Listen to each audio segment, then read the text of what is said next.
conceptos básicos de la rama de la farmacología, que es la farmacodinamia. Podríamos decir que es la parte que va a estudiar las acciones y los efectos de los fármacos. Por acción entendemos el proceso por el cual se produce algún cambio en una función o proceso bioquímico de un organismo vivo. Es decir, que la acción sería el estudio del mecanismo del fármaco a nivel molecular, mientras que cuando hablamos de efecto sería la manifestación visible o observable que tiene dicho fármaco. Por poner un ejemplo, la isoprenalina actúa a nivel del receptor adrenérgico y cuando se activa dicho receptor se va a producir una relajación uterina que sería el efecto de la acción sobre el receptor.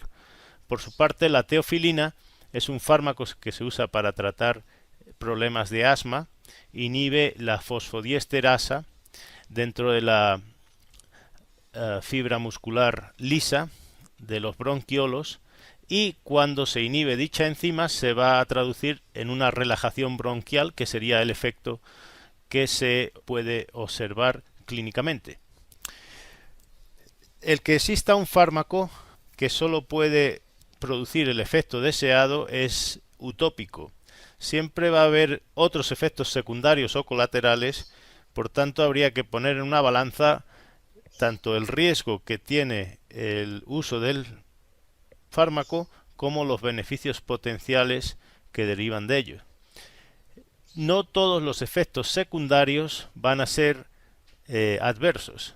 Por ejemplo, si uno toma un antihistamínico para una congestión de nariz, el efecto secundario va a ser que produce sueño, pero eso puede ser beneficioso si uno se quiere ir a dormir, mientras que si se va a poner a manejar un carro, pues sería un efecto indeseable o adverso.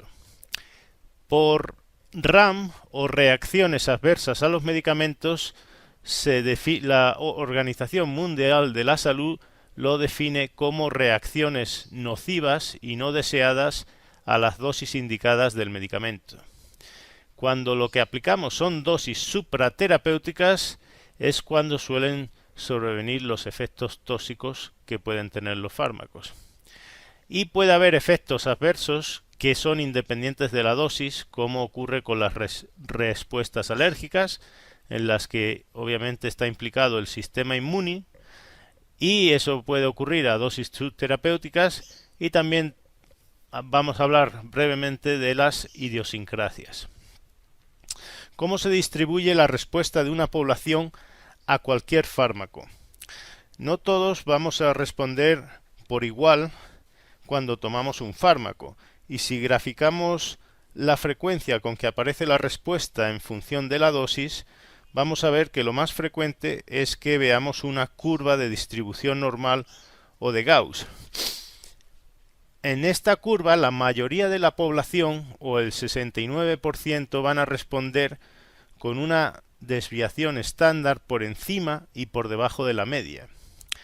El resto, es decir, el 26%, lo va a hacer a una distancia de 2 desviaciones estándar de la media.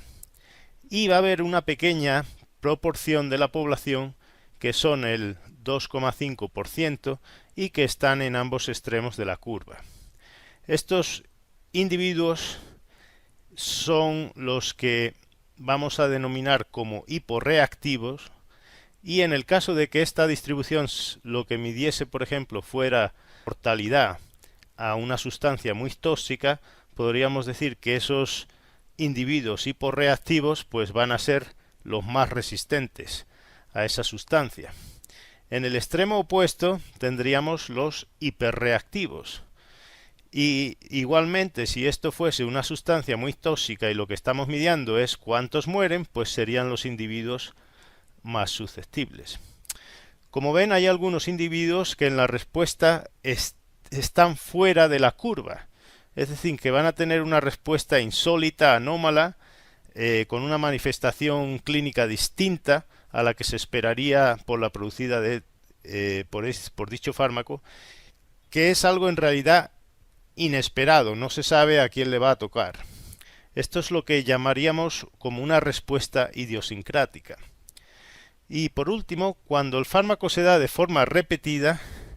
y van requiriéndose dosis crecientes para obtener el mismo efecto, entonces se dice que se está desarrollando tolerancia.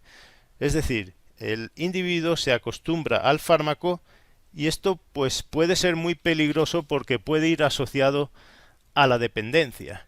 El caso característico sería el de personas que toman heroína y se hacen adictas. Es decir, que ahora están obligados a consumir, ya que en realidad ellos no son libres del vicio, sino que se vuelven más bien esclavos del vicio. El problema de la dependencia, igual que de la tolerancia, es que uno está obligado cada vez a tomar más dosis para obtener el mismo efecto, pero se aumentan mucho los efectos secundarios o adversos que van a tener, pues por ejemplo, la heroína cuando las dosis son muy altas. Por último tenemos la hipersensibilidad, que es una reacción alérgica a los fármacos, y esta se puede producir a dosis muy pequeñas. Los fármacos en realidad son muy pequeños y pasan desapercibidos al sistema inmune, pero cuando se unen a alguna proteína y le cambian la estructura, de tal manera que ahora la hacen extraña al organismo, se dice que se ha formado un apteno. Y entonces pues el sistema inmune reconoce esa sustancia como extraña y se produce una reacción de hipersensibilidad. Por último tenemos la taquifilaxia, que en realidad es una tolerancia aguda o inmediata si quieren, que ocurre cuando hay exposiciones a muy poquitas dosis del fármaco. Las reacciones alérgicas son corrientes y tienen muchas causas, como ven en esta diapositiva. De todas maneras, la reacción inflamatoria que se producen es similar y por tanto las manifestaciones clínicas son muy parecidas independientemente de cuál es la causa. En este caso vemos que los medicamentos están incluidos como una de las causas de reacciones alérgicas y vemos también que son independientes de la dosis, al igual que le ocurre a las reacciones de idiosincrasia. Si decimos algo de las relaciones que pueden establecerse entre dos medicamentos cuando los administramos conjuntamente, podríamos decir que pueden tener un efecto sinérgico, es decir, que uno va a aumentar la respuesta cuando se administra conjuntamente con otro que actúa de la misma manera, y este sinergismo puede ser aditivo, es decir, que el efecto neto es igual a la suma de los dos por separado, o puede existir potenciación, en cuyo caso pues el efecto neto es mayor a la suma de las dos respuestas individuales. Hablamos de que existe facilitación cuando se aumenta la respuesta terapéutica de uno por la presencia del otro, que no tiene los mismos efectos farmacológicos. Aquí han puesto el ejemplo de la penicilina, que cuando se combina con el ácido clavulámico, pues el ácido clavulámico no es antimicrobiano, pero impide que las bacterias desarrollen resistencia a la penicilina. Lo mismo, por ejemplo, con el caso de la epinefrina cuando se combina con la lidocaína. La epinefrina produce una vasoconstricción y va a impedir que el anestésico local lidocaína, cuando se aplica localmente en un sitio, se elimine rápidamente porque llega menos sangre. Entonces va a prolongar el efecto de anestesia local donde se haya aplicado. Ya posteriormente, cuando hablemos de las relaciones entre los fármacos y los sitios de acción en los receptores, pues se hablará si el fármaco actúa como agonista o antagonista. Pero esto es para otra presentación. La dosis que van a producir efectos tóxicos se calculan a partir de curvas de dosis-respuesta y los parámetros que se usan para valorar el riesgo son el margen de seguridad y el índice terapéutico. Si se usan lo que se llaman las curvas de dosis, se usan lo que se llaman las curvas de dosis-respuesta cuánticas y a partir de ellas pues se van a calcular los índices de seguridad del fármaco, que como digo son el margen de seguridad y el índice terapéutico. En esta gráfica se muestra el índice terapéutico y el margen de seguridad.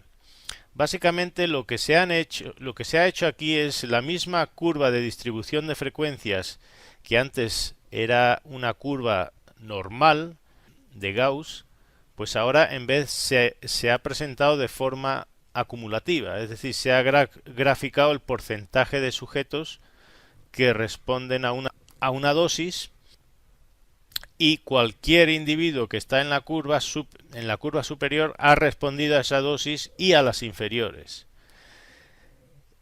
En este caso vemos que si tenemos el efecto terapéutico, que podría ser, por ejemplo, anestesia, para un fármaco a una dosis concreta, si aumentamos esa dosis, pues esa curva de efecto terapéutico se va a convertir en una curva de death o mortalidad, y vemos que se produce a una dosis mucho mayor.